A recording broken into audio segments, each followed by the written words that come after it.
All right, we're live. We'll give it a couple of minutes. I guess I'll just do you want me to just lead the way, Curtis? This is what do you want to have you been practicing intro? Yeah, I've been in front of the mirror for the past, week or so, just running through all different scenarios. I knew it. I just knew it. Well, there you go. Time to shine.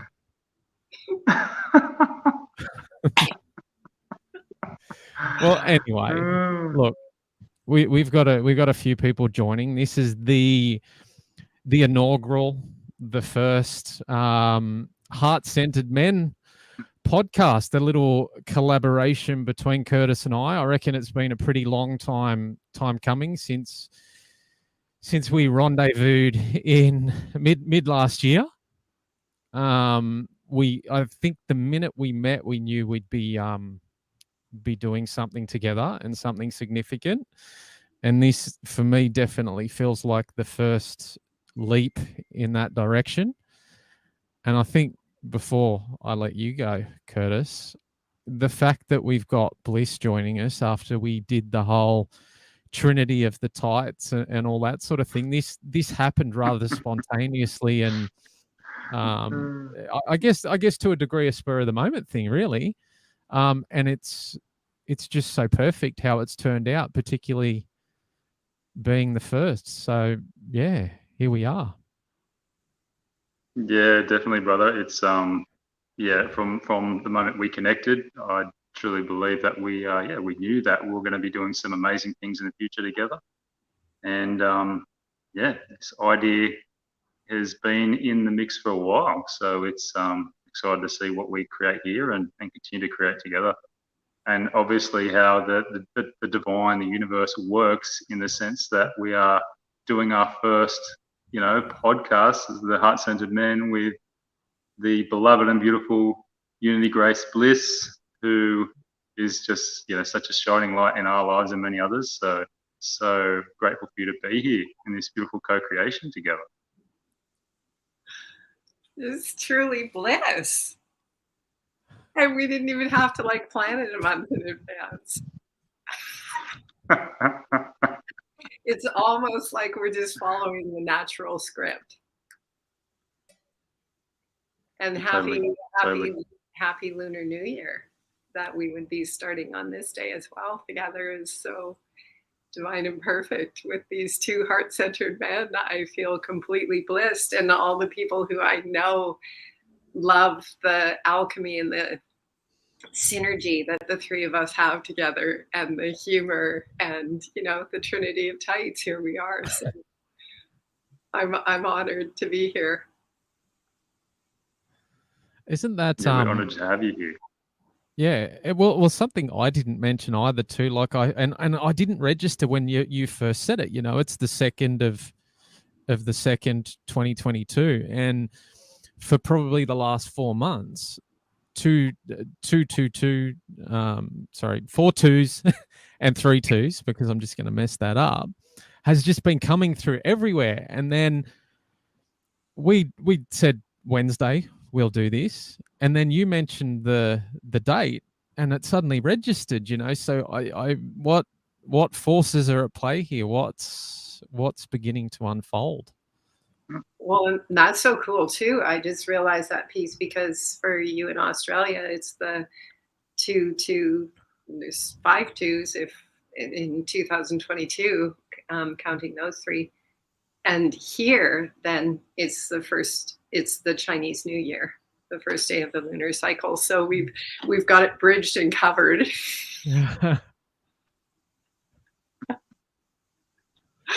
Yeah. The powers at play. So cool. Absolutely. So where are we going? What are we doing, Curtis? We're like a couple of bumbling idiots here. We need to get our stuff together.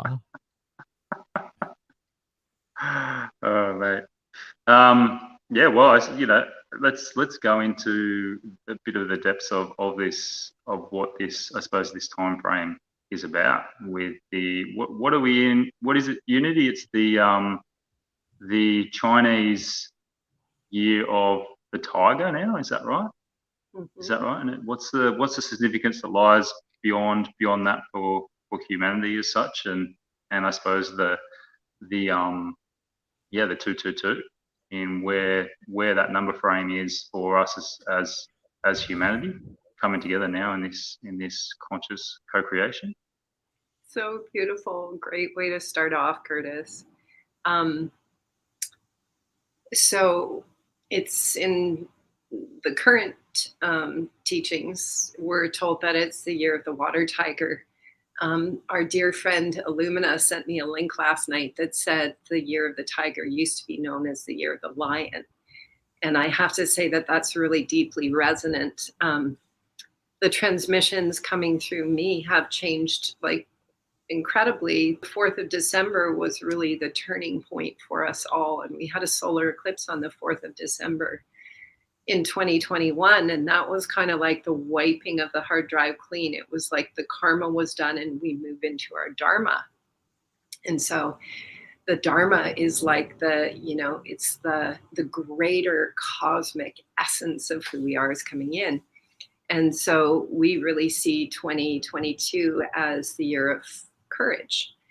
And courage doesn't have to come from that place of fear. Courage can come from that burgeoning essence of the heart to express itself in everything, in all aspects of our life. It's kind of like if we were to translate what courage is in this year of 2022, is like that Rumi-esque essence of love that is burgeoning from the human heart.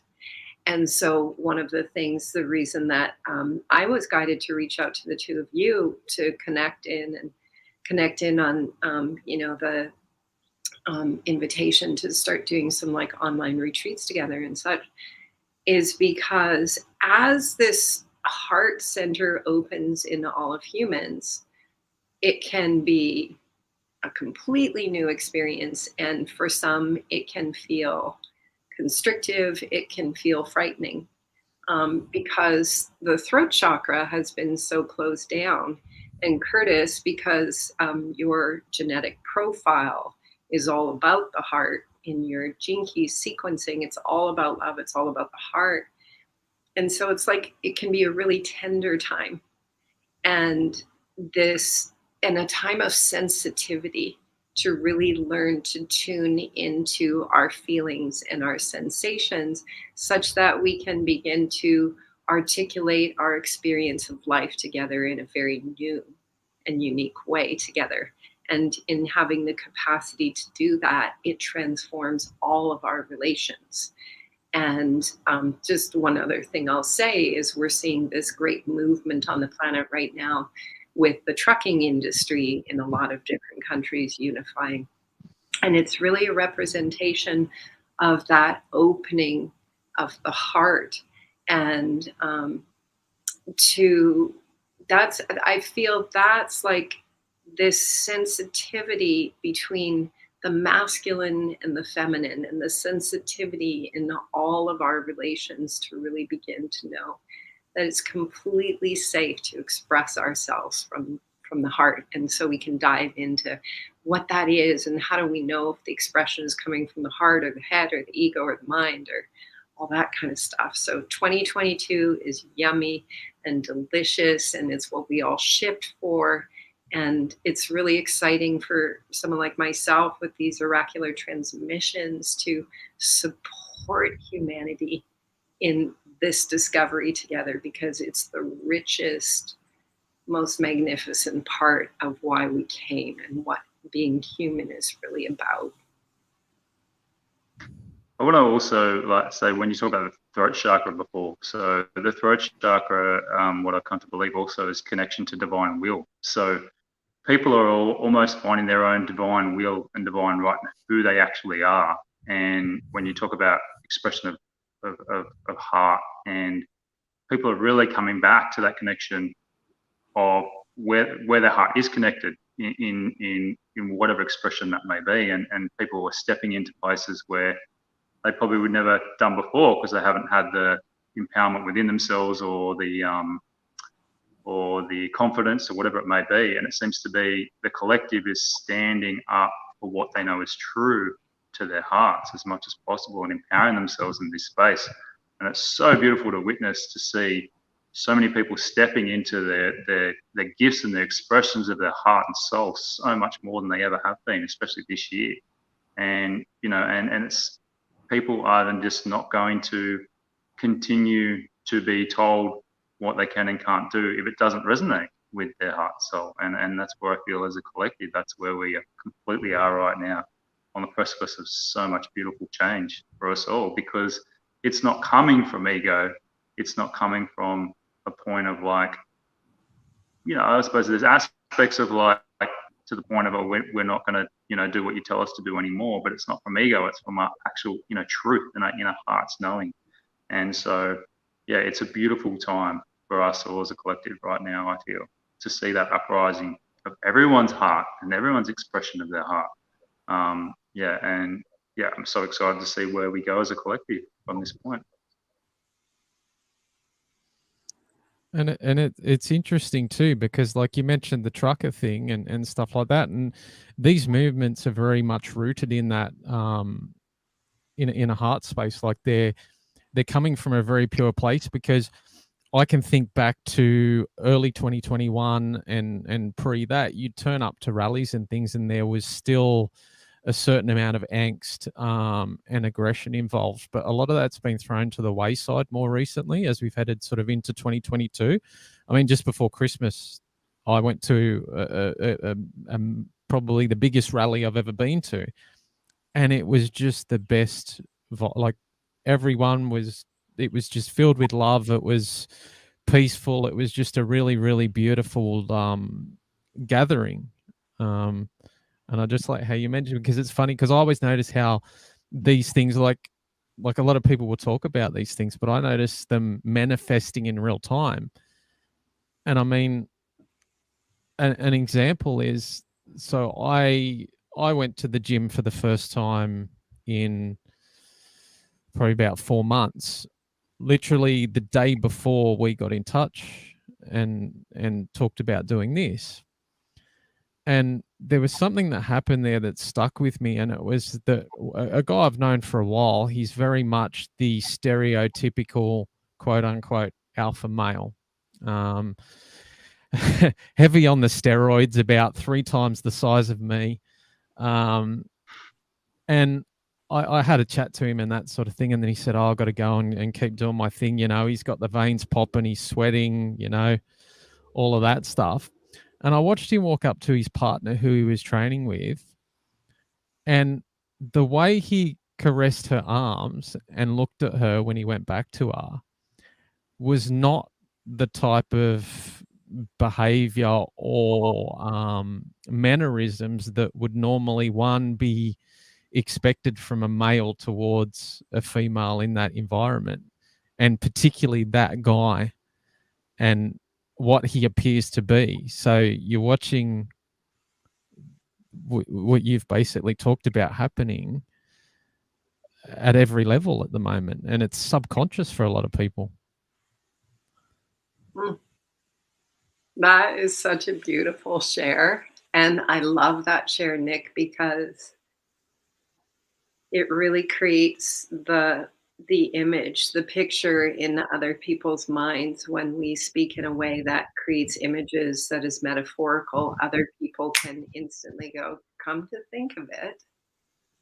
And that's what that story that you just shared does, for everyone to be tuning inside, to see that's happening consciously and unconsciously on every level. And it's like, I call it a transposition in consciousness. It's no longer transformation. It's like, every time we go to rest and then open up our eyes, it's like completely new again and new again and new again.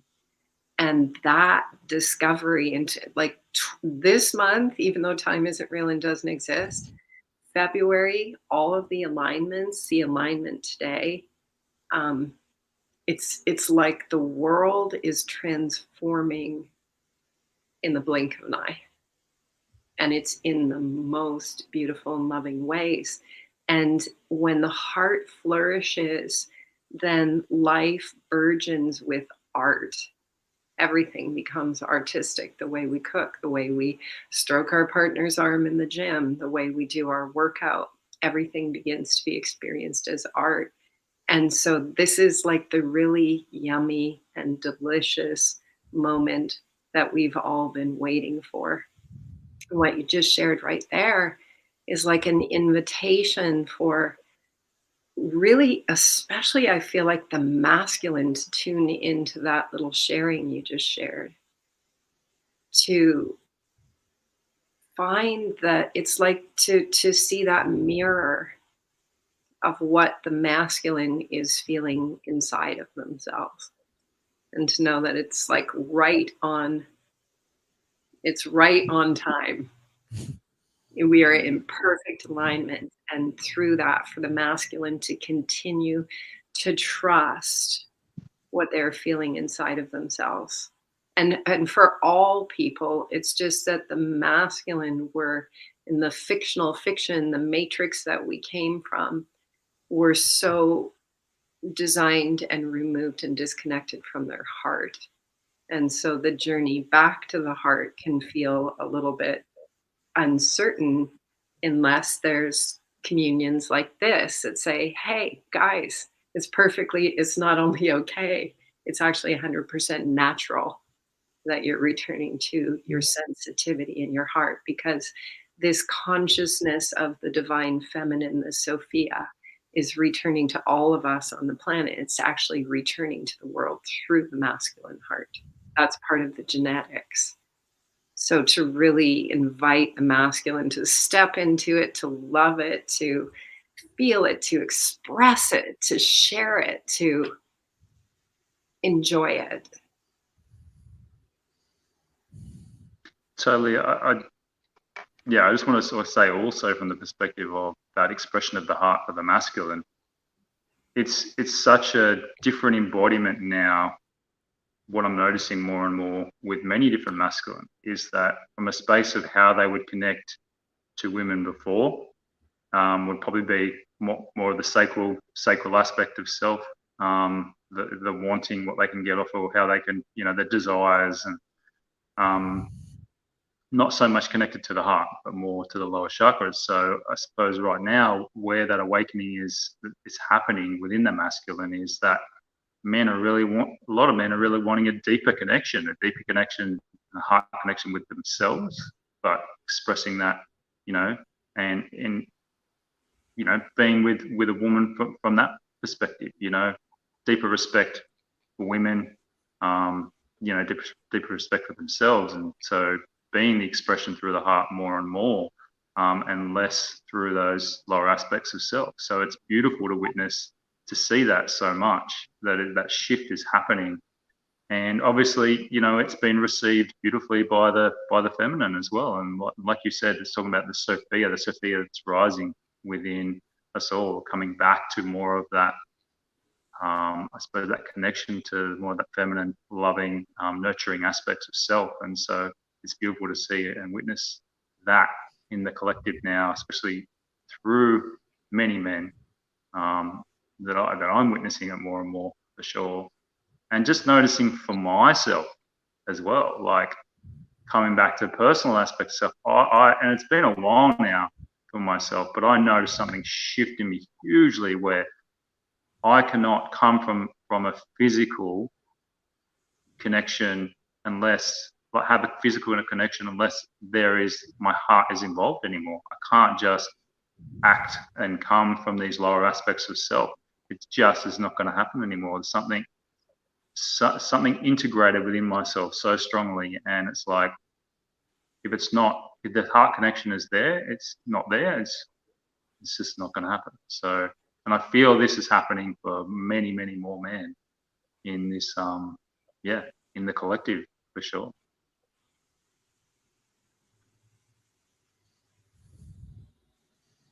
I agree with that too, because like I can pick apart all various instances and things like that, and the thing that I love is that I went through my process, and people call awakening or remembering, but I didn't forsake all the people and all the things that I used to do. Of course, I got rid of anything that wasn't serving and that sort of stuff. So I still have a very much a connection to. I feel like I have a connection to two different worlds, and it allows me to sort of dabble in these conversations we're having, but still be connected to the people who aren't necessarily in this space just yet, and are still on their way. And this is where I'm seeing these little things, and when we have these conversations, sparks start flying. I saw that, and it can be something as simple as a post, like someone posting that they're reading a particular book, and you go, oh, you're switching on, like something shifted. So I'm seeing all these little dots connecting, and that sort of, as well as in myself as well. And Curtis sort of said it, but it's also with me. I'm feeling changes within myself, which very much align with what everyone here's saying. And I suppose it's not even just like, it's the aspect of expression, through the heart and connection through the heart, but it's also connection through the heart and expression in everyday life. It's like we want to be, really expressing and doing the things that we love, which really enrich our hearts as much as possible, more than ever now. I mean, that seems to be what's awakening, hugely in the collective. It's definitely happening in the transformation with everyone, not just with the masculine. But it's beautiful to see this in the collective right now. And like you said, Nick, the reason we have these connections, we're in these areas where we're in the two sides. So you're experiencing the men who are experiencing the older aspects, I suppose, of things still integrating into more of a heart space. But seeing the shifts, I mean, the reason we're in these places is to bear witness to this, and obviously, hold our light in these spaces to be that light for other men to see what is possible. And it's what you've done in the space, bro, in such a short amount of time is amazing. The platforms that you've created, the connections that you've made with many different masculine throughout the world is amazing, bro. So I take my hat off to you and what you've been doing in such a short space of time with the masculine on this planet. So well done. Well, see, there's ebbs and flows to that, right? So late last year, I started to realize that I'd spent 2021 in output. I was literally worried about, creating, not creating content, because I never looked at it like that, but having conversations and putting things out. And I realized that I'd stopped doing the work. And that's one of the renewed focuses coming into this year and this time, which aligns with what we're saying, is that I'm diving more into the work, because and when I say the work, the inner work, because I don't feel like I'm doing a good enough job yet of being a heart-centered man. So, and it's funny because I'm reviewing like the name, and I was working on the artwork and doing that creative stuff, and I'm still conscious at the time, like I'm not saying I'm a heart-centered man. I'm trying to be. I'm constantly improving, but I understand there are so many layers to peel away. I mean, this may well, but this is a lifetime's worth of inner work. Look, that's beautiful. You're expressing that honesty in that space, bro. Yeah, it totally is. Like, and it's interesting to observe. We've been part of this, this group recently, the project we've been a part of, and so it's interesting to observe what's showing up as an expression of a heart-centered man. And it's it's a journey, and that's why you've just got to keep doing the best you can in each moment. And we're human. We're human. We have moments that are good, the moments that are bad, but ultimately, bro, like I tune into you, and I wouldn't be here expressing this space with you. If I didn't feel that, that you were coming from your heart, you definitely come from your heart, a lot more than you probably give yourself credit for. So, You I probably wouldn't see potential. It's potential. That's all you see, mate. Look, I see potential like the word hope. It's not something that I fully resonate with, but I get where you're coming from. You know what I'm also really picking up on with all this incredible sharing is, first of all, both of you articulating it from such a place of coherence. The message is transferred on, so you are already heart-centered. The ego, the psyche is completely different than the energy that we hold. And both of you hold so much coherence in your field that sort of, I don't know, ping pong sense inside of the self of self-judgment or all that is less relevant than the energy that you're emitting in every moment. So I can confirm that you are both a fully heart-centered men. Can we get maybe a plaque? Maybe like a... I knew you were going to say that. I was waiting for it. You're going to make a round of applause because everyone can feel it. Because it's Your our certificate's ego. coming in the mail, bro. It's our ego and our old patterns, our old ways of being that are falling off. But it's like the caterpillar inside of the cocoon. It's like layer by layer from the inside out, it transforms. And one of the things I was actually picking up on when you were both sharing, especially Nick, when you were sharing, because when you have a role, when you're a bridge between worlds, I used to do this a lot. I still do it occasionally, but because my role was to go like ahead of the crowds and start transforming the consciousness kind of out on the cutting edge, is sometimes when it felt really intense to me and I would go like, I need some help down here, the guidance would say to me, take it from the personal to the transpersonal. And so I go, okay, take this feeling from the personal to the transpersonal. And the moment that I did, my human self would go like, oh gosh, why didn't you tell me that before? Because we're not only transmuting for ourselves, we're transmuting for the land, we're transmuting for the ancestors, we're transmuting for the communities, we're transmuting for the collective. And when we recognize, Nick's looking like so super buff, you both are.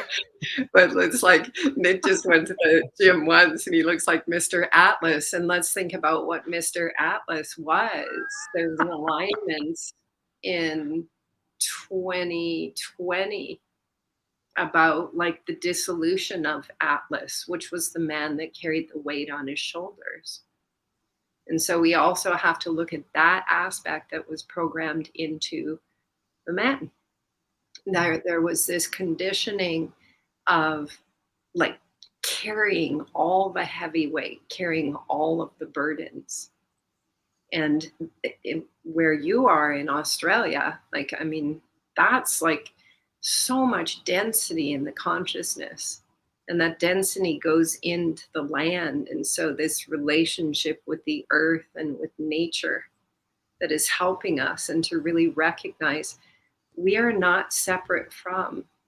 So when you feel that sense of self-judgment, when a masculine feels that sense of self-judgment inside of himself or anyone, but again, for the masculine right now, to really understand that we're transmuting it for everything. It's like the father, is responsible for the family.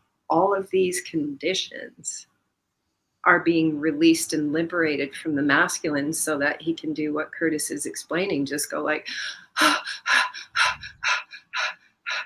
like arrive here in the heart center. And it requires some spaciousness to even become familiar with what it feels like then to be a heart-centered man, when we can just step back from all of the conditions. military and, you know, corporate, and the world that we came from was a hierarchical structure, and it was conditioned into humans from the family unit on. And so the masculine was conditioned to strive to be the top of that hierarchical structure. And those pieces also have to dissolve inside of our consciousness to find our way back to the heart again. And so just recognize for all of our masculine that, and feminine, but for the masculine again, we're speaking to the masculine. We're doing this for our ancestors. We're doing it for the ones who came before us. We're doing it for the 7 generations before us and the 7 generations to come. And we can, when you just go like, maybe this isn't all personal. Maybe it's not all me. Maybe I'm transmuting for my 7 generations of the ancestors, which is very big in Australia, and the connection of the Australian Indigenous to the land. So you guys are holding it down big time on that fictional continent called Australia. Because what is coming through is going to dissolve all borders, all boundaries, all taxes, all passports, all separation that was created by a fictional creation that divided the planetary body up into a monopoly game board. We're bringing the whole human family back together again. And that is a big task from the place of the heart for the man, because the feminine energy is birthing through the masculine heart. This is programmed in the genetics. If we looked at this as a mechanical process, the mechanical process is that the feminine energy returns to the masculine's heart again. And that's why I suggested with the 3 of us that we start doing some online offerings together so that the masculine can take that mentalness of the masculine and be able to just kind of like listen and then step away and go, you know, some of that actually really makes sense. The mechanical aspects of what's happening. It's like if you're a bodybuilder and you know the mechanics of how to build the muscle, if you know the mechanics how to break down the scar tissue, then you can approach it consciously. There are mechanics to what is happening to us genetically.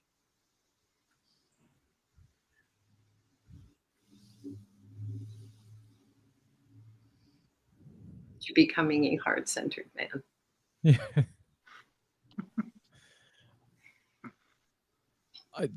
It's hard to follow up because like the way that gets articulated is just so perfect. And you know, like even the metaphors you use, like I'm sitting there imagining. That's why I let you go next, mate. So we talk about. That's all right. I don't mind. See how you show up. See how you show up. You know, like there's so much to unpack. You know, like I'm evolving as that's going, but like I instantly can see and feel the need. We talk about this co-creation that you mentioned there, in the form of online retreats, and the need for me to continue to find a way to attract more of the masculine into that space, because I can see where they're aching for it. They need it, they want it. They just don't consciously know I guess where to find it. And that's where you mentioned the bridge between 2 worlds. I've always known that was an important thing to maintain in order to, without knowing exactly what it was, sort of start to fulfill what things that I'm here to do. Yeah, I don't know. I don't know if I said much there, but yeah. Blah. This is all really good. I'm listening to you and Curtis. Over to you, Curtis. Trinity of Tights. Let's get our tights on. Hang on. Just let me leave the room and put them on. Maybe this is the segue for the preserve Curtis and the tights. Let's go, big dog. Let's go. Do not put that up on the screen right now.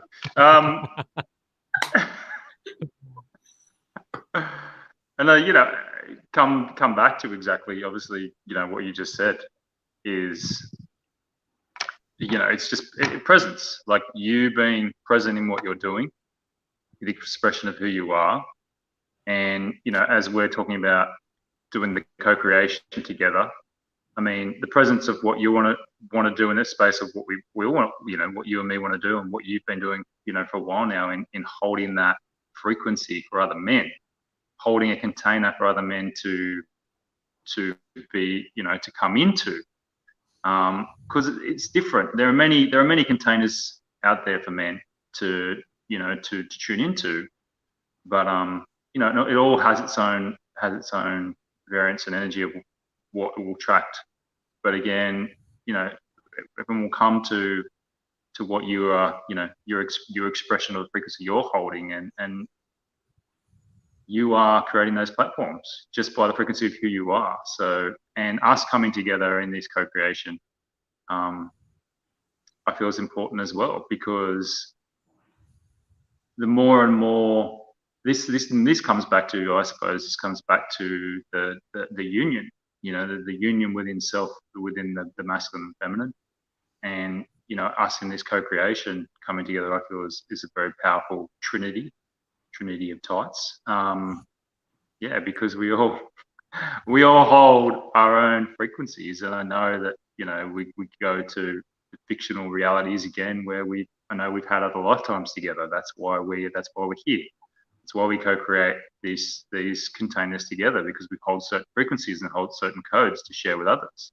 So I think it's beautiful for us all to be coming together in these co-creations of what we're actually doing. And I hear you, bro. It's hard to lead up from Unity in her articulation. Yeah. Because she's on a whole nother level and frequency. But we're getting there. But that's, you know what? But here's the perfect, like this is perfect in itself, right? In days gone by, the two guys we've got, two masculine and a feminine. Who would have tried to dominate? There's something important there in us letting that happen, I feel. And not becoming, trying to overbear it and feel like we need to. And that's why, even I look at the screen positioning here, I think it's perfect that the guest is first, because we're just making way for things to happen. Beautiful. Yeah, and I love that you're beneath me, bro. I'm just joking there. Yeah, it's always been that way. Yeah, no, I totally I totally agree with you. It's I just lost my train of thought, to be honest with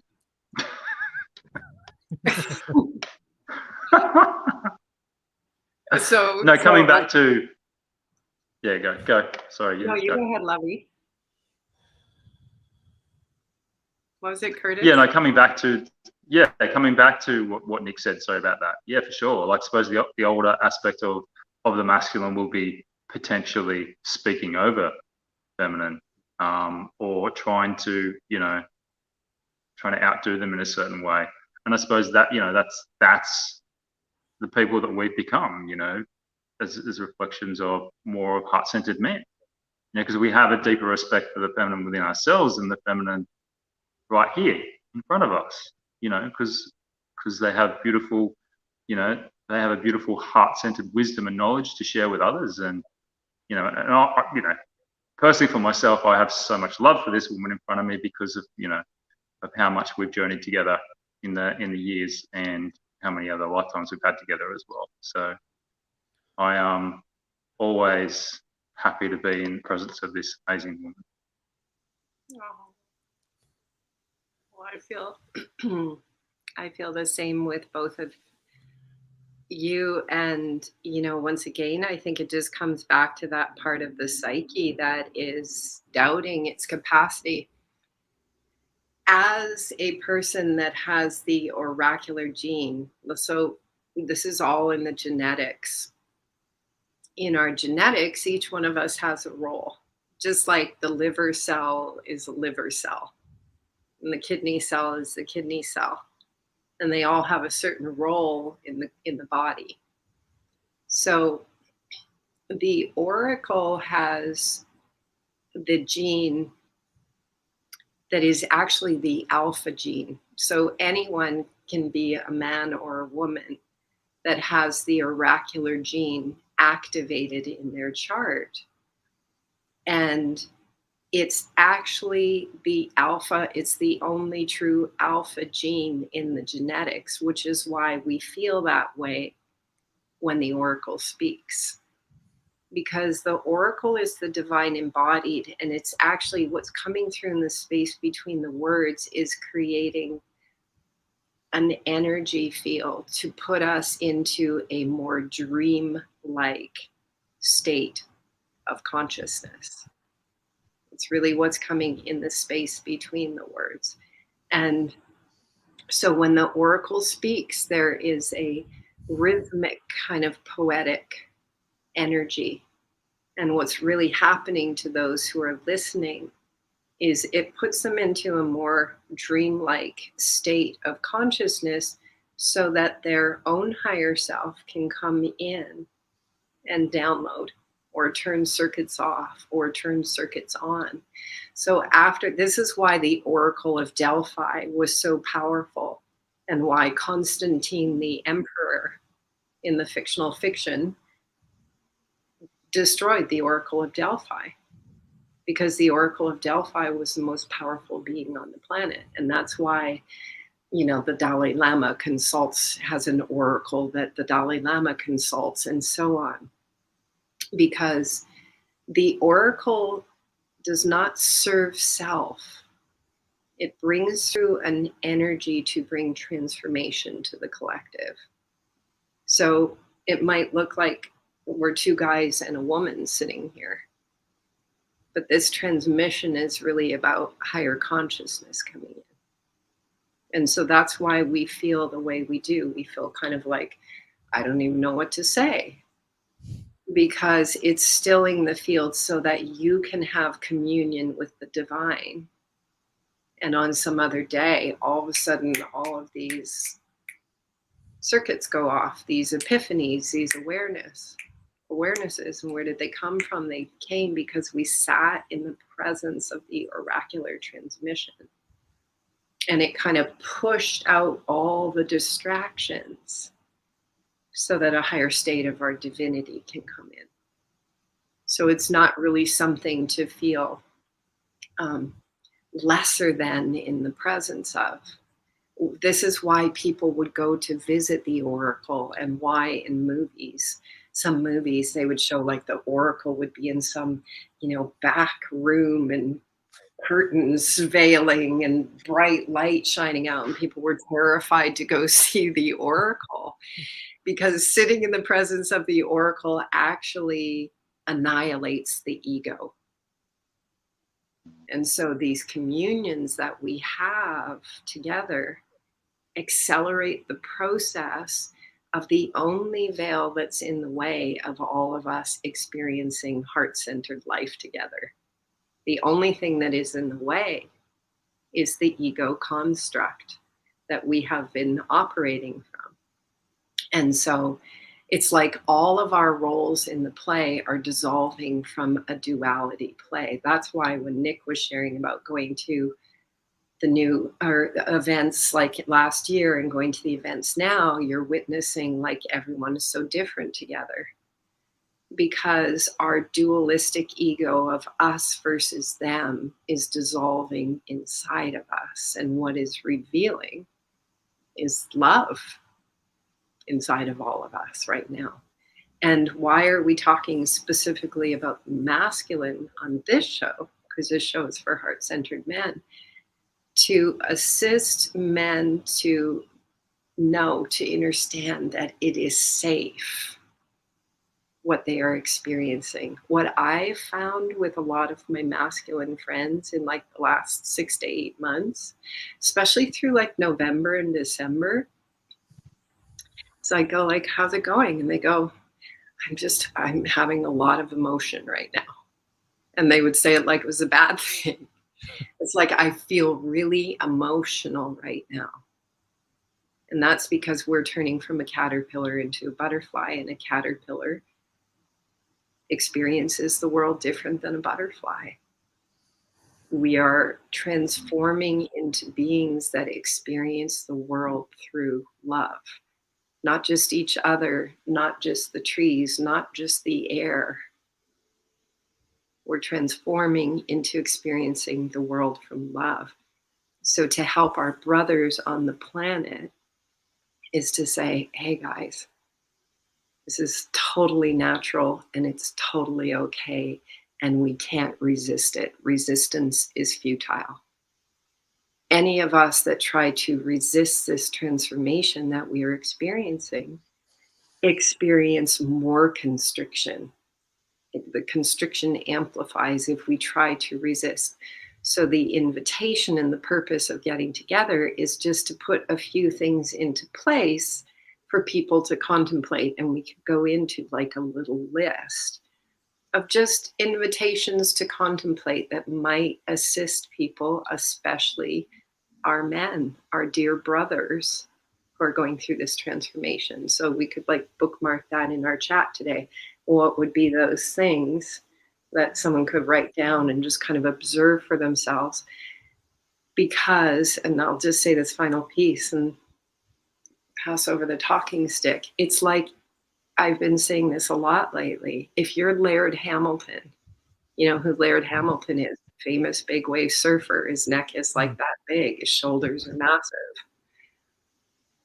If you're Laird Hamilton and you're going to go out and surf an 80-foot wave, I've actually watched him through binoculars on the cliffs in Kauai catch some of those 80-foot plus days. You got to know how to surf the wave. So the transmission of the Sophia that is coming through for all of us is saying, hey, there's a tsunami wave coming. It's called love. And if you want to consciously ride the wave, then here's some mechanics how to do it. If you want to just get knocked over by the wave, either way, it's coming. So we can just assist our human family to understand how to ride the wave. Wow. I was just going to say, fuck. That's FARK. It's all right, kids. I didn't swear.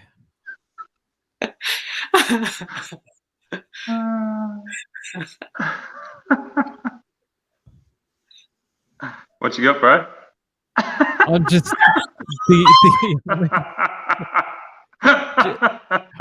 yeah.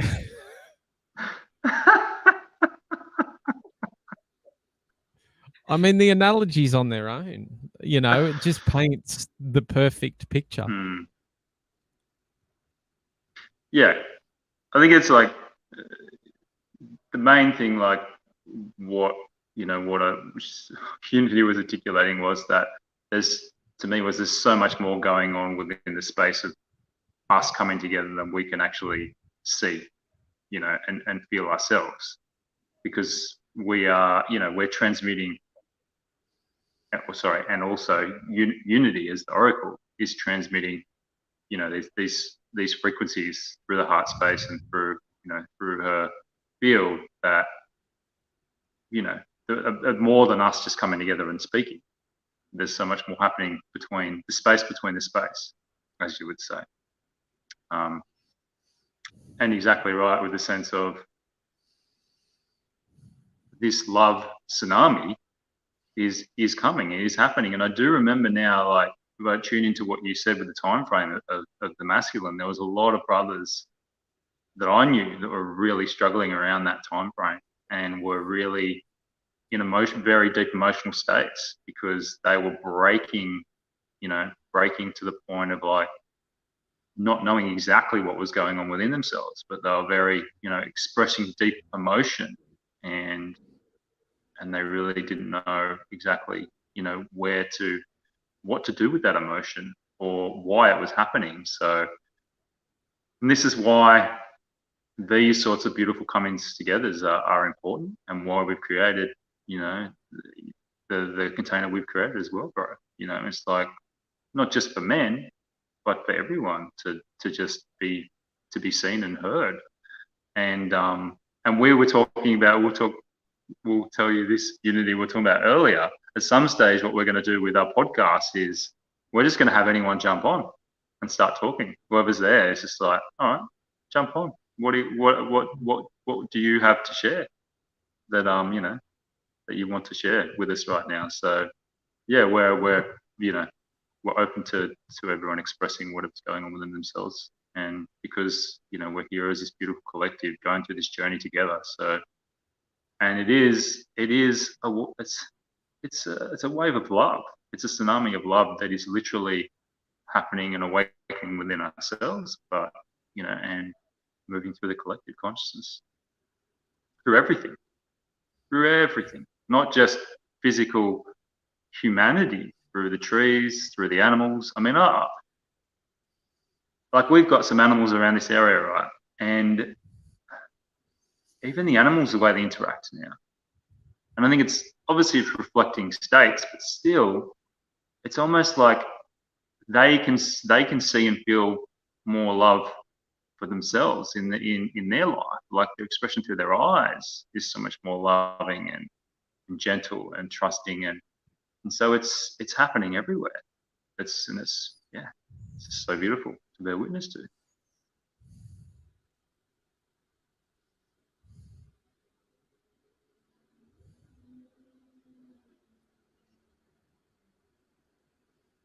Somebody's staring at me.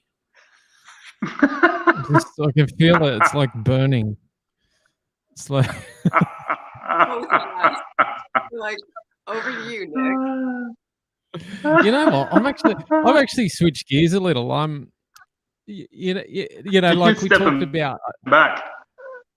Well, I talked about the layers before and the heart opening more and things like that, and this mere conversation does that. And I'm just sitting here while I'm sorry, Curtis. I will watch the replay. I will find out what you said. I'm sure it was great, but I drifted off to realizing that it's just this conversation and just this last 20 minutes or so has continued to open my own heart deeper and deeper, and then seeing people in the comments and things like that, like it all adds to it.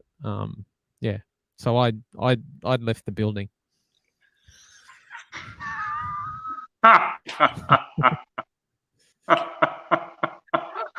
All borders and boundaries. Yes. It's so beautiful. I love it. And I was thinking when Curtis was sharing, if we go back to the genetics, like if you think of the genetics, how the genes connect all of us. Here's a new metaphor. We're in a play, we're in grade 1. There's all these roles that you can have in the play, and everyone gets picked for a role in the play. In the play that we were in, the role that I was hired for by Source is the one that dissolves the illusion of separation in the consciousness.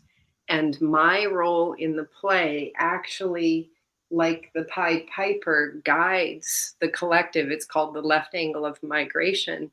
My role in the play guides the entire collective to Curtis's role in the play. That was coming through when Curtis was talking and expressing. So if we were grade 1ers on a stage, literally you would see the masses following whatever little costume I had on.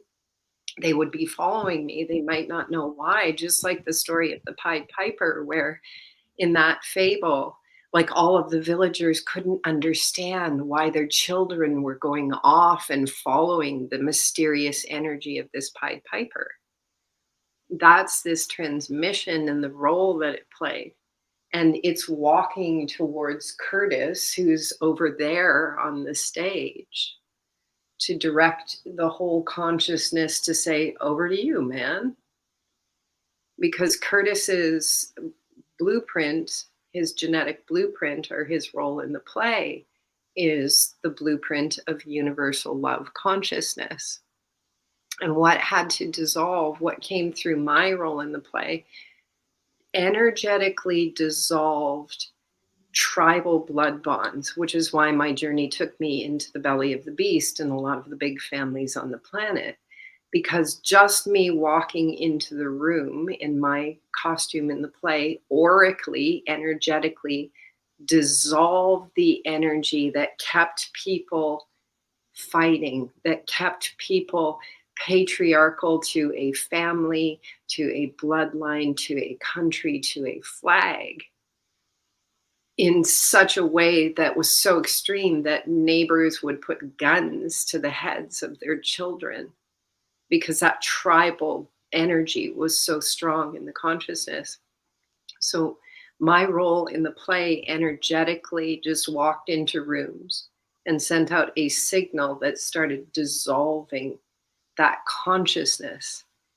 And it had to occur for humanity to graduate out of the play of duality, us versus them, another war, another battlefield, another push-pull. That all had to be dissolved in the consciousness for the consciousness to arrive at that set in the play that is emanating out of Curtis's field. Curtis is speaking the language of the Buddhic consciousness. He's not making it up. It's naturally emanating from everyone who has the same genetic sequence as he does on the planet. And it's Buddhic love. It's transcendent of reincarnation. It's transcendent of us being pulled back by karma to have to repeat the same lessons over and over. So Curtis and all the people on the planet, masculine or feminine, who have that genetic imprint, are the ones who are now like speaking these, speaking the language of love. And so it's this beautiful what we have here, because Nick is kind of reflecting, the collective that is kind of looking maybe at both of us going like, I don't really get this bliss. But that Curtis guy really get all that stuff about love.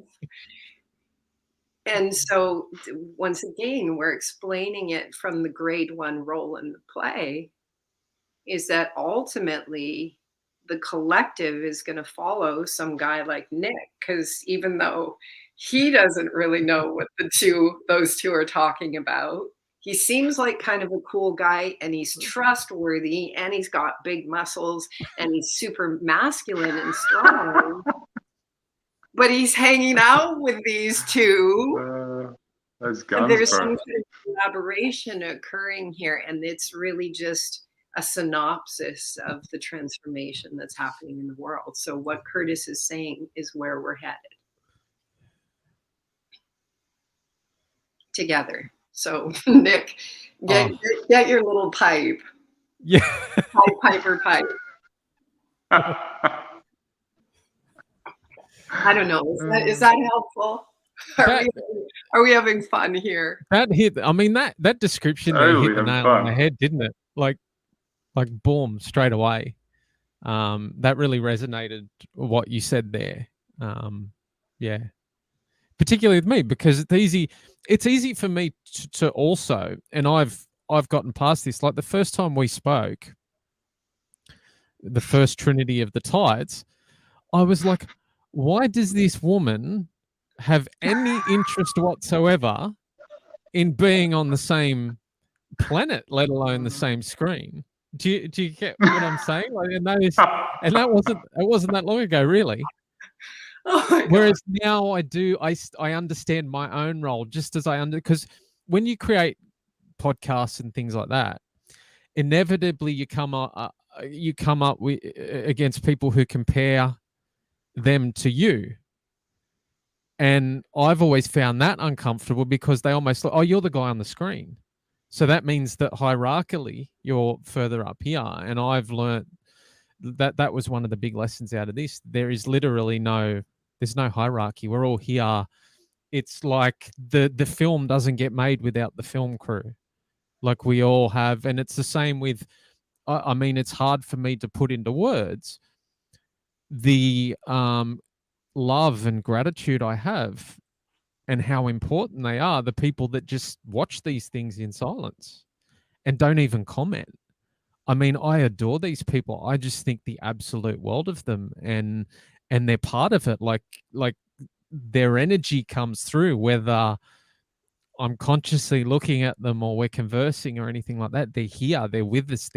We're doing this, not me, not you, not Curtis. Yeah, we also want to honour and respect the people that do put their comments in as well. Thank you. Totally. Oh, go ahead. You're going to say something? No, he was just giggling. Oh, okay. This is what makes our communion, the Trinity of Tights, so powerful together. People are like, why are they called the Trinity of Tights? Oh, yeah, we haven't explained that one. We won't talk about that right now. But Nick, what you just said is like so important, because it's really significant to understand that when a person is comfortable and confident inside of themselves, there is no competition. The only way for me to allow the transmission to flow through me is absolute humility, because the transmission will say the uncommon and sometimes the unpopular thing. So from that place of humility, like my experience of the world has been to give absolute service, to witness the rising of all peoples, to remember that we are equal. That's what this transmission is about. When the codes come through, sometimes they come through in a way that just annihilates the field of the ego, and that's its purpose. The divine wants to like accelerate the process of its family waking up to the new creation. So this is why I love seeing the movement of the truckers right now, for example, because when we came from a hierarchical world, white-collared boys who stood on the floor of the stock exchange were better than the ones who drove the trucks. In that fictional fiction, that's coming back to this piece I was sharing before that was like projected onto the masculine. It was all about competition. And what we're seeing right now is that those who stood on the floor of the stock exchange with white collars might have made more bucks in their bank account.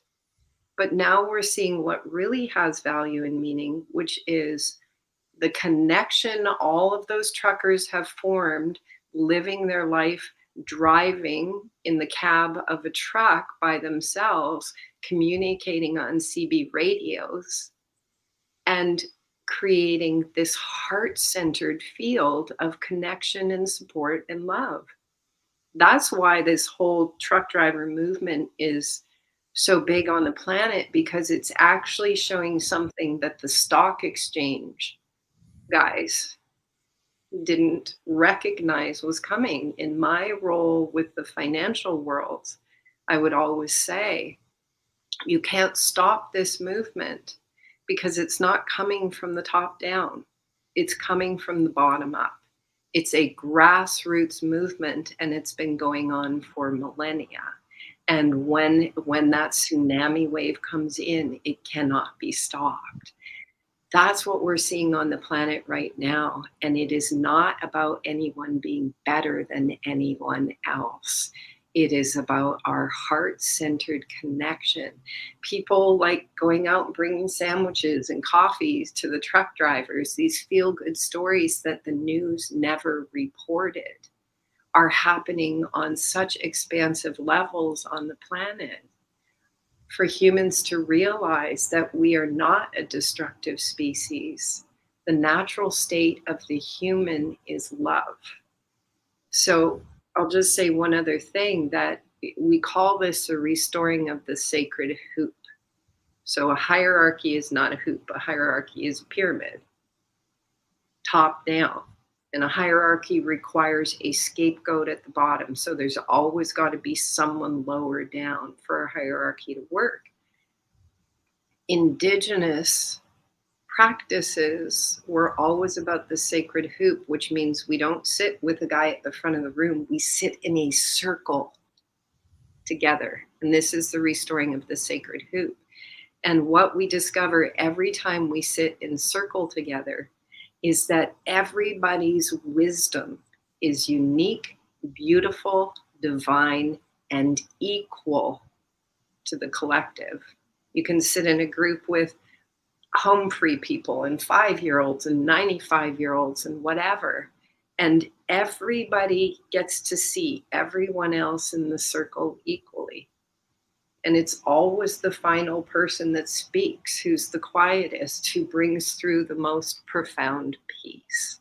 And that's what's beginning to happen. So why do we do these talks? To inspire our brothers and sisters to know that there is no separation here. There is no better than, which is why this communication we're having tonight is so significant. To articulate that, to say we're not about showing up on a newsreel or, you know, an anchor person. We're here to hold the field for all of us to come back together as equal. And as we do, the oracle shuts up. The oracle only talks to inspire the movement, to create a field for humans to wake up beyond a hierarchical ego and a hierarchical world. So what you shared is very significant, and we love everyone in our human family. That's why we came. It's the only reason we're here.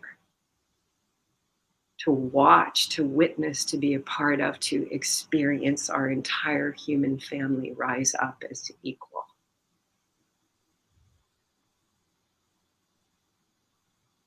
And that includes white collar stock exchangers.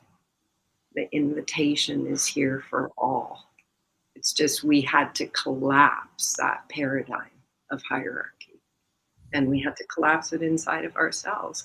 And that's what the three of us have been doing by being honest and transparent in our communications. If we sat here and just tried to look pro, like there's no substance.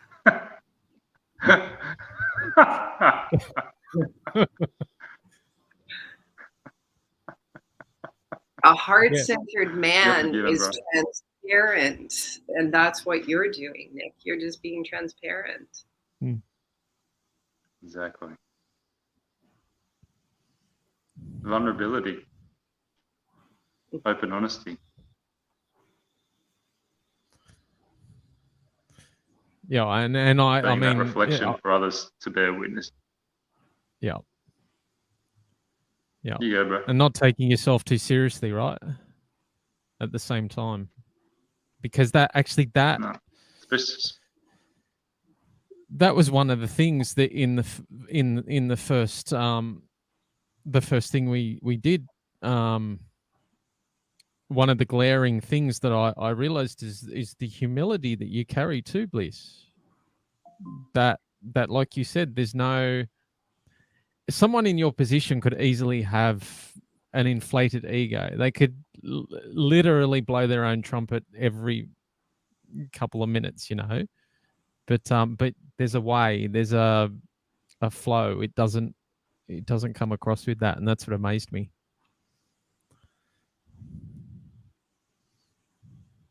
It requires absolute humility to allow some of the things that have come through this mouth. Well, because to tell you the truth, I'd have at least a staff. There'd be a cloak. I'd probably have minions, some gold. Too much TV. An army of men in tights, is that right, bro? Yes.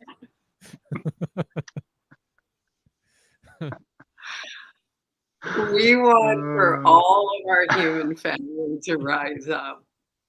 Yeah. Absolutely.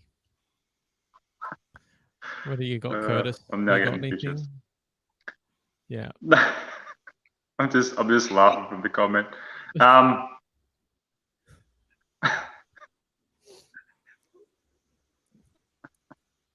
Was it a comment about tights? It was a comment about tights. It always is. Yep.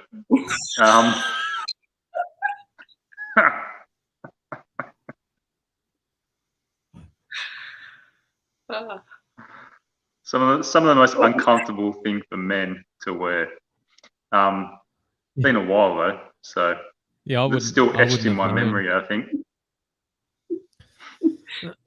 Yeah, unless I announced it to everyone, is that what you mean?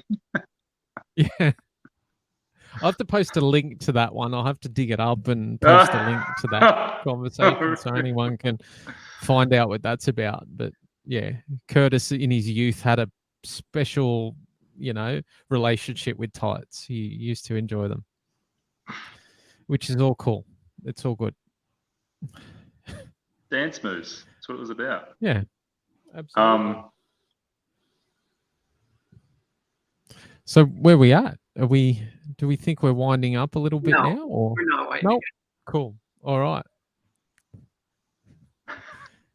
I just heard the guidance say, talk about the sacral energy. Ah, yes. Okay. There you go. Curtis, do you want to start there, seeing as you already touched on it? Yeah.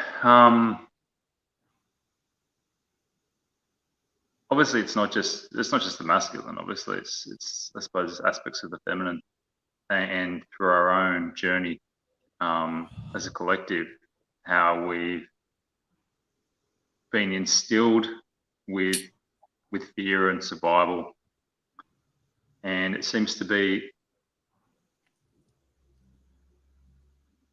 as the awakening within our hearts is happening more and more, and that deeper understanding of who we are and what we really, how we want to lead our lives through our heart, expression through our heart. It seems to be all those aspects of fear that would hold us in a certain way of, like, say, you're in debt or whatever it may be. All that seems to just be shifting through the collective, because I believe that a lot of us ultimately know that all that is another fictional reality anyway, and it's not part of the essence of who our true divine sovereignty is. And it seems to be that that's one aspect, obviously, or many aspects, sorry, of the aspect of the sacral. But I do see and feel that a lot of men are making massive changes within how they express themselves in that space, not totally binded to the sacral, to the expression of how they perceive themselves or other men perceive them, and they're just literally more leading from their heart, listening to that inner guidance or whatever it may be, and listening to the prompts of where their heart is guiding them to be, guiding them to express. And yeah. That's so beautiful. Curtis, how would you describe learning to listen from your heart? Like what has worked for you in that, to know the difference between the heart and the ego, or the heart and the mind? Yeah, that's a good question. For me, because ultimately where I'm coming from, my heart is more aligned with my truth. So if I tune into those parts of myself, it's it's coming from a deeper sense of happiness because it's not falsified. So if I'm coming from ego, there's not a complete, say, gratification. That's what's coming through. The gratification is maybe a small part that lasts for a certain amount of time. But if I'm coming from a point of my heart, an expression of my heart, and not the mind, then I'm happy within my overall being because I'm honoring my truth. I'm honoring what my expression is. And it's allowing for more things to open into my life as well. If we're leading from our heart and following that truth, it allows for the universe to open us up to many different other areas which ultimately are aligned to, to our heart and how we want to express or co-create together. And so, like here, being part of this podcast right now, I got the prompt, and my heart, it felt really aligned. And so, it wasn't from my ego. It was like complete guidance came through, and I was like, let's do this thing. And it was like 100%. So it was like following what my heart was telling me. And it wasn't my mind. I knew it was my heart. It was that inner guidance of my truth. And so coming back to dropping into your heart and feeling into your body, what ultimately brings you complete happiness. And that's for me, that's one of the main things, is that if it doesn't really bring me that complete happiness, which I know is going to enrich every aspect of my life in other ways, then I won't put myself in that position anymore. I can't, because I'm going against what my ultimate truth is. Oh, so good. That piece, it's like if we were to ever share a secret of the universe, it is that to unlock superabundance, one must follow the messages of the heart. And because that is our true connection to creation.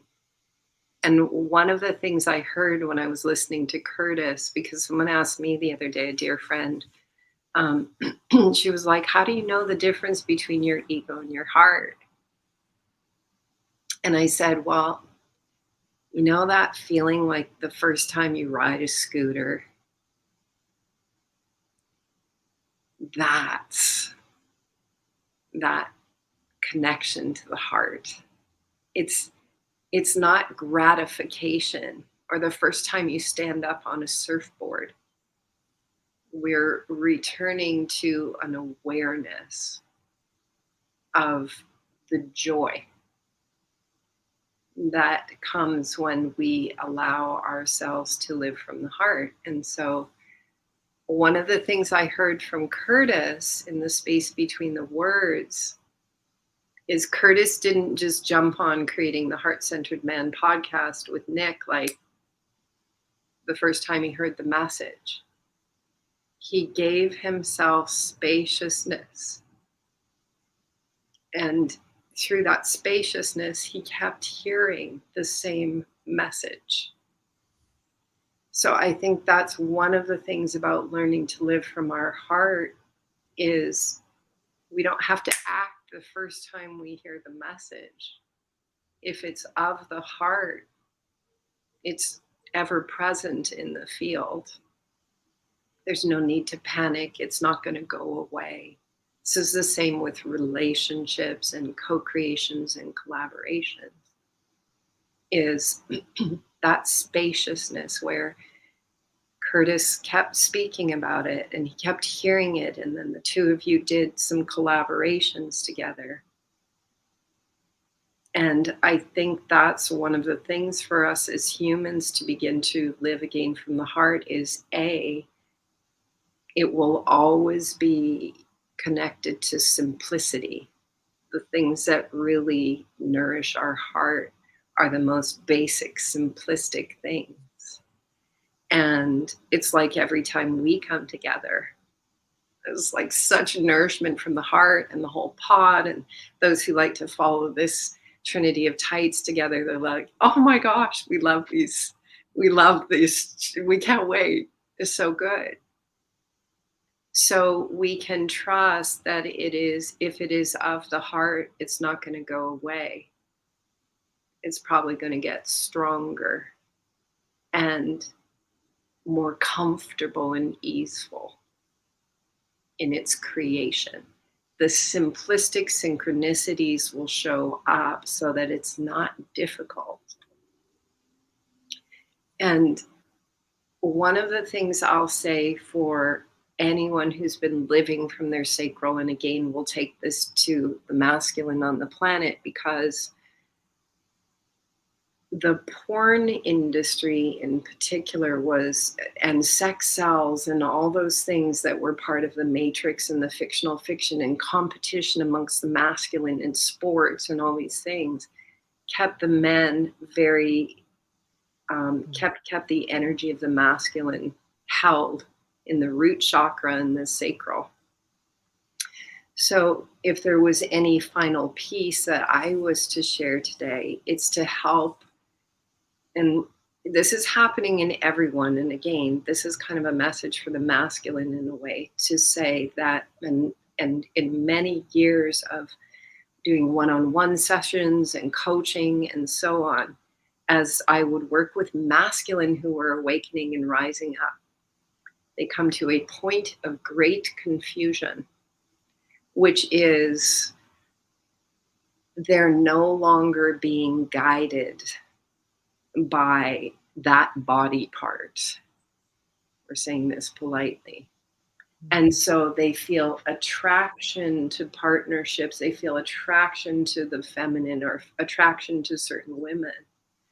And when they come together, it's like, but then it's just that sexual attraction wasn't the same. And the masculine in the fictional fiction matrix were programmed to a level of intensity of believing that a strong sexual connection was the determinant of the relationship. Does that make sense? That for a masculine to go into relationship with a feminine, there had to be a strong sexual attraction. So as the heart of all of us opens, how we relate and how we're drawn to each other changes. And so I would find over the years that masculine would say, like, I don't know, I was really attracted to this girl. And then when we got together, I just didn't have that sexual energy with her. This is once again programmed in the genetics, that as we come into whole-centered beings where our masculine feminine merges within ourselves, what we've known as that sexual drive dissolves. And that's really what Curtis kind of started our show out today talking about.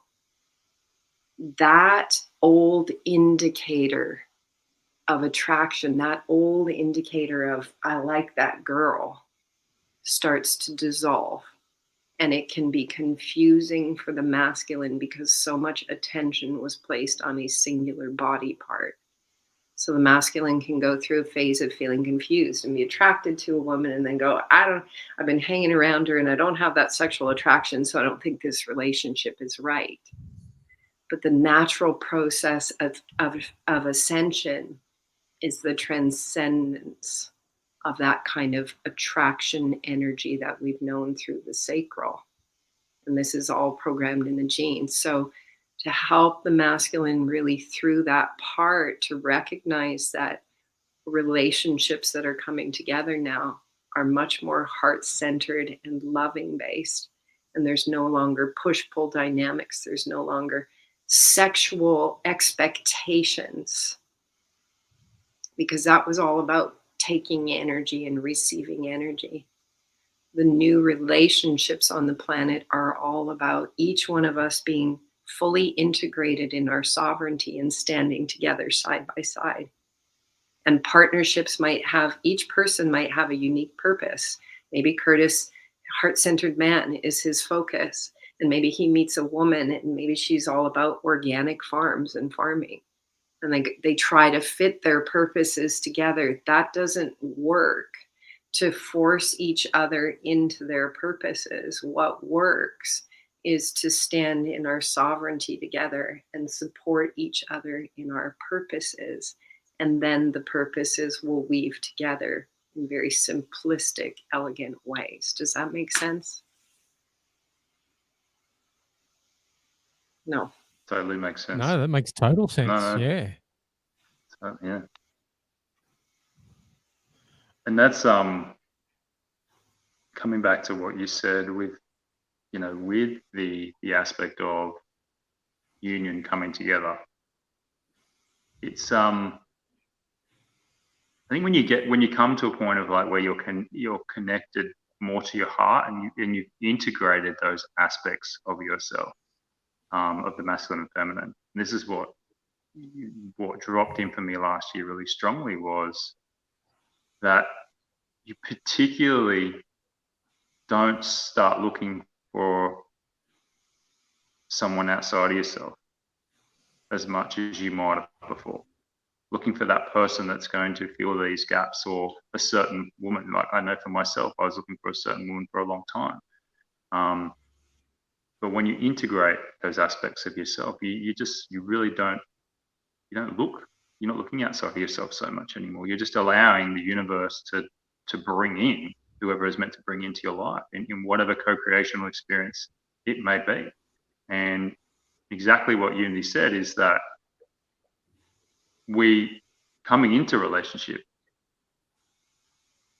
being sovereign in both our aspects of self is so important, because we both know who we are and the expression of who we are through our soul and our heart.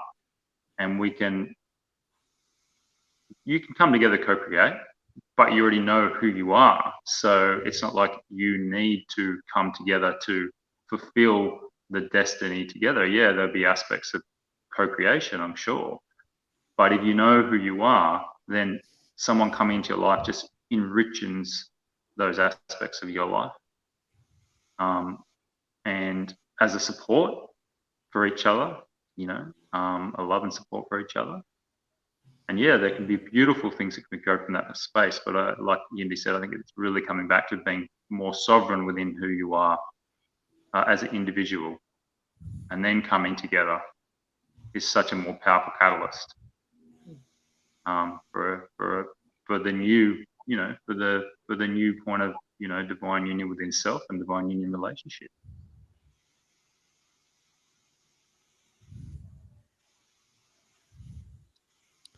I have an interesting perspective here, because I've been with my wife for 22 years.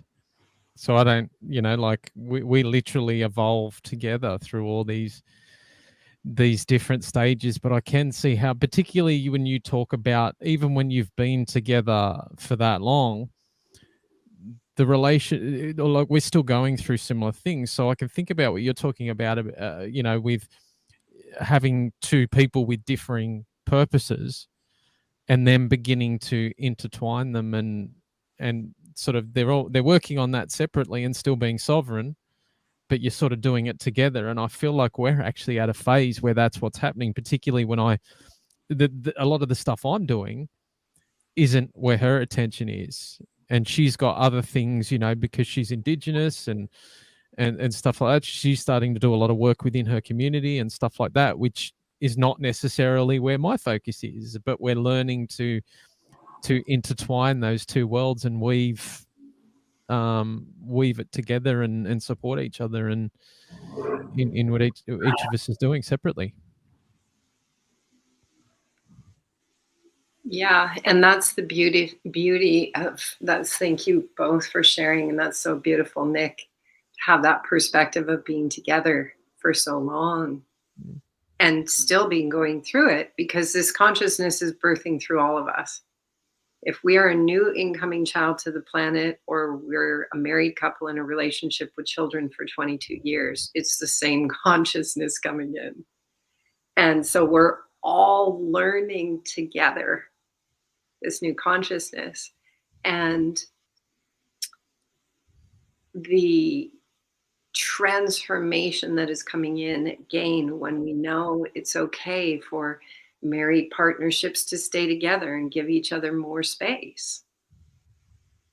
What starts to develop through transparency and communication is true intimacy together as a human collective. And right now I'm doing an online transmission called Love, Sex, and Everything, because it's transforming every aspect of how we connect and meet.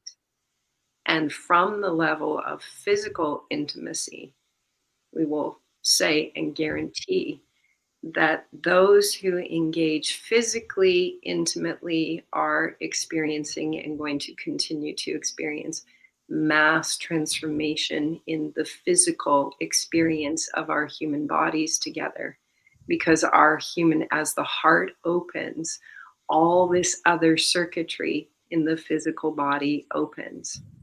And so communion through physical intimacy changes and transforms. We're not saying that you have to do it. We're not saying that you don't do it. We're just saying the whole experience inside these human bodies is transforming, because we're turning from the nymph to the dragonfly. We're transforming from the caterpillar to the butterfly. And so it's just a really sensitive time for true, open, transparent communication like we're having here together, for other members of the human family to wake up, to open up, to step out of those stress-induced responses that were at the foundation of all relations. That's a very important statement. We are transforming out of stress-induced relations because everything was running on that adrenaline response. And as that transforms, Nick shares about seeing the bodybuilder at the gym who's stroking his partner's arm in a very sensitive, loving way. Because all of those dynamics are dissolving, and it's happening so fast, even though fast is time languaging, it's happening so quickly inside of us. So it's just a really rich time, whether we understand consciously or not, doesn't really matter.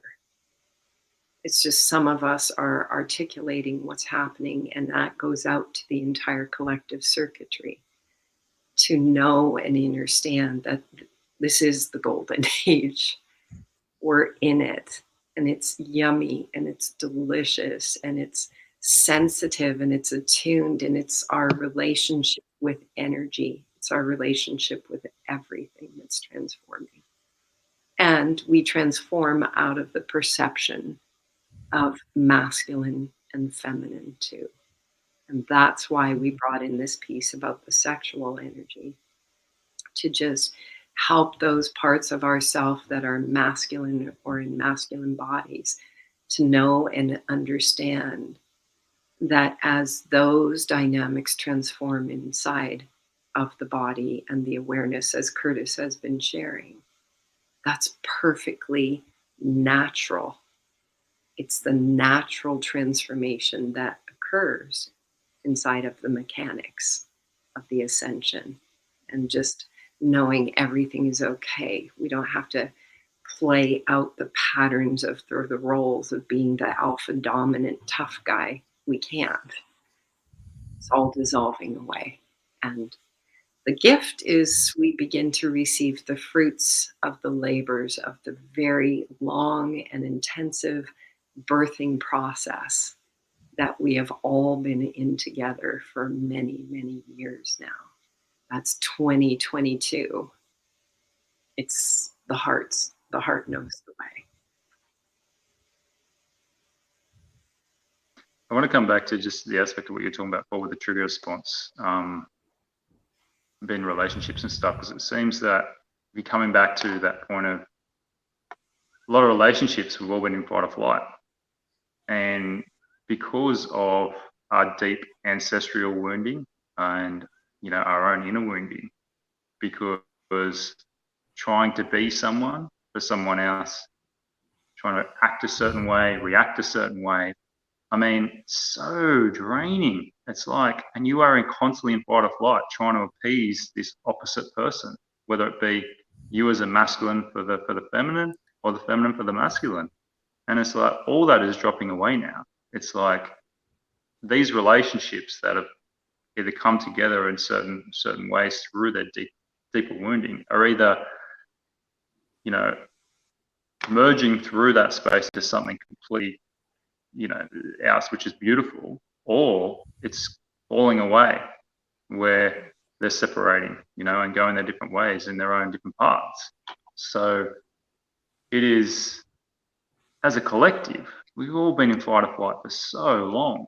And I'm sure I knew out of a passion many years ago when I dropped into my body, in that moment, in that sitting, how tired and exhausted my body actually was, because it's been in fight or flight for so long. And I don't think many people realize that enough within their own journeys and within their own bodies, that if they were to really drop into their body and feel how it's feeling, because a lot in the relating aspect of things, whether it be just not in relating with relationships, but just everyday people, how much, if people are trying to appease others, then they're constantly in fight or flight because they have a reaction or reaction or to whatever that may be, in that creation together. So if we're allowing ourselves to honor our truth and whatever that may be, if something's happening as a reflection in front of us that doesn't sit well, then honor the truth within that. But obviously, a lot of what is happening is reflecting our own inner being. So if we are allowing ourselves to come back to our heart space and honoring that truth in each and every moment as much as possible, then we're going to dispel that fight or flight within our own physical beings and as a reflection in the collective as well. And I, for one, I don't want to be living in fight or flight anymore. So I'm sure as a collective, they don't want to be living in fight or flight anymore. So it's like seeing and honoring what's going on within yourself and what your truth is. And just leading from the heart as much as possible. If that's going to hurt someone else from you leading from your truth in your heart, then that's not actually your problem. It's someone else's. So honor what is your truth in each and every moment. Because the right thing that is right for your heart is actually the right thing for everyone else that's within the collective. And if we're all leading our lives from our heart and honoring that, then everyone will be a lot happier. It's only the people that get offended is because they're offending their ego. And so,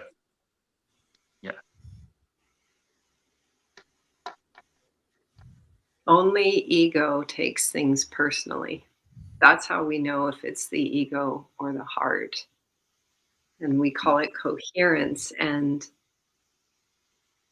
when Curtis was just sharing, what was really coming through his transmission is that place of meeting back into the heart. So, I often bring up that closing scene in the movie V for Vendetta. And it's where all the military is coming through the streets of what is clearly outside of Big Ben in London. And they all have their guns and everything. And then all the people who have the masks on are marching towards them. And then both sides stand and face each other. And so ultimately what is happening in all of we is the namaste. The divine in me honors the divine in you. It's that awareness, that recognition. That's why honor is key. And what Curtis was sharing. The transformation in relationships, Nick, what you're experiencing with your wife, is to meet the divine part of her truth, like Curtis says, that's guiding her, and she meets that divine part of your heart and your truth, then the divine is meeting the divine in both of you. And when the divine meets in each one of us, there is no adversary outside of us anymore. And that's, the world shifts in the blink of an eye. Mm. Everything transforms. And that's this precipice, like February, even though time isn't real, is a very interesting month to witness. It's like I always used to say, the Berlin Wall came down in a day. And guaranteed, all borders, boundaries, taxes, passports, all fictional, imaginary lines that have been drawn in the sand to separate our human family will go down in a day. It's already done. So thank you, Curtis, for that beautiful articulation and transmission in the space between the words.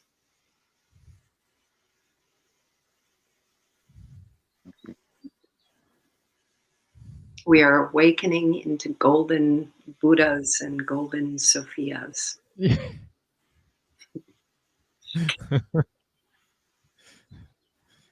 Which is kind of ironic because, you know, when we picture Buddha, you know, like I picture a little bit of belly fat. And the reason I went back to the gym this week was because I've put on 10 kilos and I'm like, that has got to go. So it looks like I'm really embodying the Buddha. I'm going to go with that. You know what? Can I say as well? Because I know you've got you got some good lighting going on there, bro. I think you're getting shinier. So you're definitely, your Buddha's definitely coming through. That's for sure. That is a genuine tan, by the way.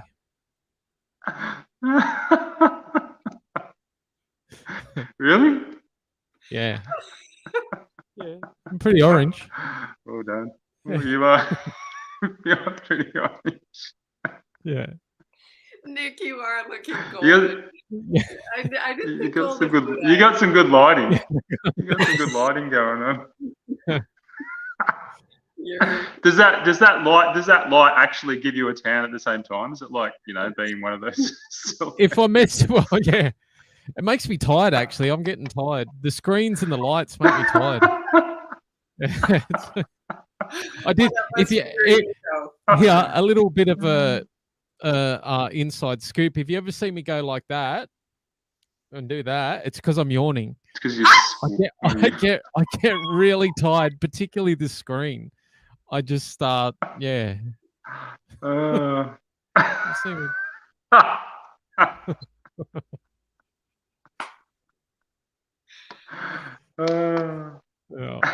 the truth. I love it. Yeah, Nick, I almost want to screenshot it. Yeah.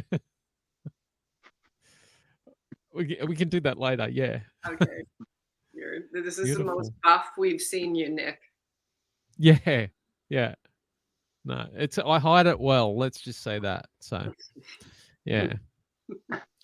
But I store it in the middle. Nick put on an extra 10 kilos in his biceps. Yeah.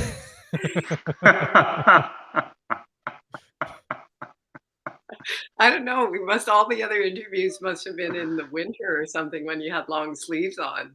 So I'm like, yeah, no, it's funny. I actually have remarkable genetics for the bodybuilding type stuff. Like, because I got caught up in all that, and like because I'm not overly tall either, and I think my limbs are maybe oddly shaped. So because you don't want to be a tall bodybuilder because it's harder to build that volume.